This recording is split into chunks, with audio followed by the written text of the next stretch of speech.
পাপ ছাড়া এমন কোন লোক এখানে আছে? বিশ্বনবী বলেছেন কুল্লুকুম খাত্তাউ, তোমরা সবাই পাপী, সবাই। ওয়া খায়রুল খাত্তাইন আত-তাওয়াবুন, আর এই সব পাপীদের মধ্যে সবচাইতে ভালো পাপী যেই পাপী পাপ করার পরেই তওবা করে কার কাছে? এজন্য আল্লাহ বললেন গোলাম তওবার মতো তওবা করো, ভুল করো নাই, অন্যায় করো নাই, এমন কোন মানুষ দুনিয়ার বুকে নাই। প্রত্যেকটা মানুষের ভুল আর অন্যায় আছে না নাই? বিশ্বনবী বললেন তোমরা সবাই ভুলকারী, তোমরা সবাই অন্যায়কারী, তোমরা সবাই পাপী।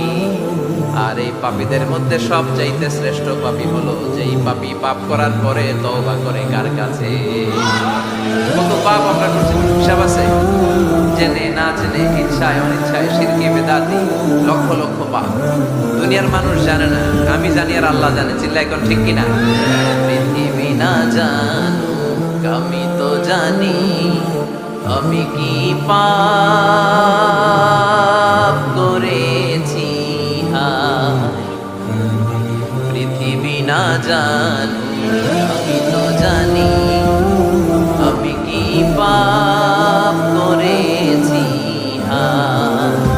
আমার পাপের করলে বিচার, বাঁচার আমার নাই উপায়।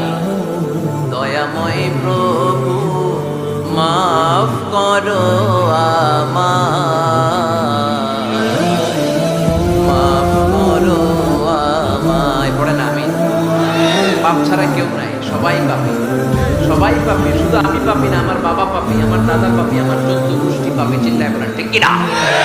এজন্য রাব্বুল আলামিন বলেন ইয়া আইয়ুহাল্লাযীনা আমানু তুবু ইলাল্লাহি তাওবাতান নাসুহা। ও গোলাম তওবা করো, তওবার মতো তওবা করলে তোমাদের জিন্দেগীর সব গুনাহ মাফ করে দিবে কে? কুল ইয়া ইবাদিয়াল্লাযীনা আসরাফু আলা আনফুসিহিম লা তাকনাতু মির রাহমাতিল্লাহ ইন্নাল্লাহা ইয়াগফিরুদ যুনুবা জামিআ ইন্নাহু হুয়াল গফুরুর রহিম। সুবহানাল্লাহ পড়েন। আল্লাহ ডেকে বললেন গোলাম যারা জুলুম করেছো, নফসের উপর জুলুম করেছো, অন্যায় করেছো, পাপ করেছো, আমার রহমত থেকে নিরাশ হইও না। ক্ষমার মতো ক্ষমা চাইলে আমি তোমার জিন্দেগীর সব গুনাহ ক্ষমা করে দিতে পারি। চিল্লায় বলেন ঠিক কিনা? এজন্য মুমিন কখনো নিরাশ হয় না। আবার আল্লাহ বললেন লা তাইআসু মির রাউহিল্লাহ, আমার রহমত, আমার দয়া, আমার ভালোবাসা থেকে নিরাশ হয়ো না। ইন্নাহু লা ইয়াইআসু মির রাউহিল্লাহি ইল্লাল কওমুল কাফিরুন, কাফির ছাড়া